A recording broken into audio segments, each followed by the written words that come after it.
A Time with Josie. Chapter 8.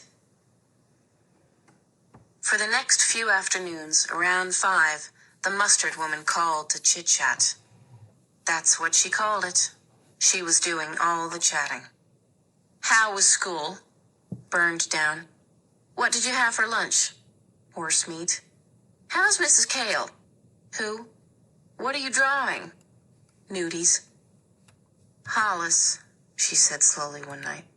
Mrs. Kale is old, and she has a tendency to forget. Josie dancing in the street, giving me the hat with the veil, making popcorn at the movie. I said more than I wanted to. She doesn't forget everything, just some things. I stopped. The mustard woman would never change her mind. I raised my hand to the window. Drops of melting sleet were running down the glass. Under the kitchen table, Henry was an orange ball, with only his pointy little chin turned up. Henry hated sleet. Tomorrow is Saturday, the mustard woman began. I'll pick you up and take you to meet Eleanor. She paused. I didn't answer. That's her name, Eleanor. She's going to have lunch for us. I pulled the telephone cord as far as it would go. Then, Sunday, if all goes well, she broke off. You'd be in the same school, and you could visit Mrs. Kale often. I took the phone away from my ear and put it on the counter. I did it gently so there was no noise.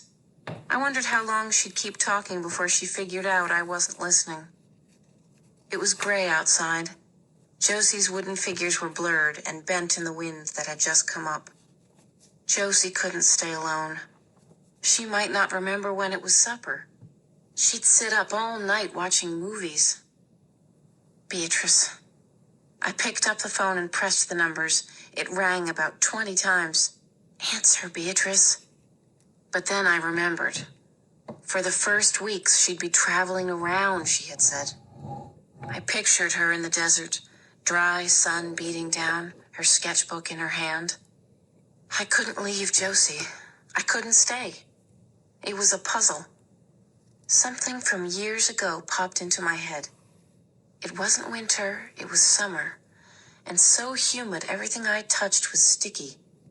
All afternoon I'd thought about the pillow on the bed, about how cool it would be against my head. I was surprised when it was as hot as the rest of the room.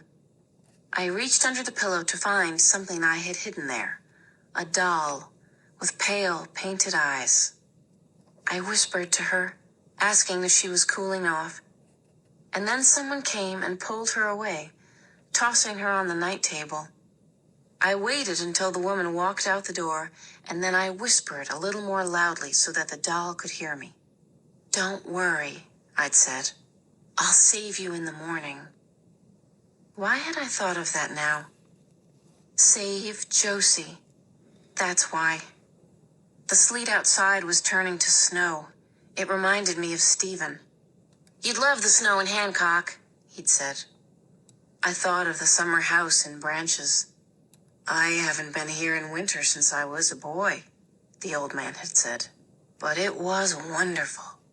So cold it hurt your teeth. The river frozen over, the animals coming up close to the house. Everything was silver with ice. He had spread his wide hands. Twisted icicles this long hanging from the roof.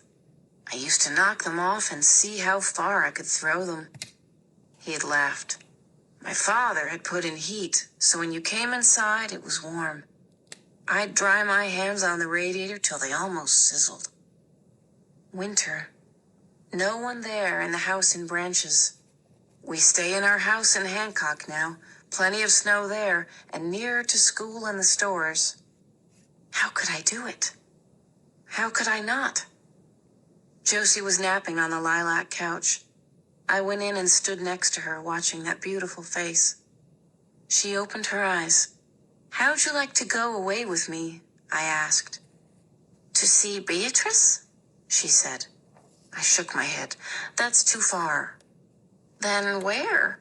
She sat up, smoothing her hair with papery thin fingers.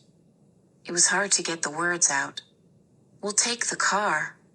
The silver bullet, she said, nodding.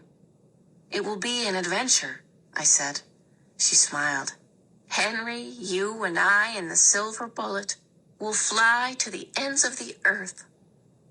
I smiled back, trying to think. Food, warm clothes, gas for the silver bullet. It was Friday night. The mustard woman would come for me at lunchtime tomorrow. By then, we had to be long gone.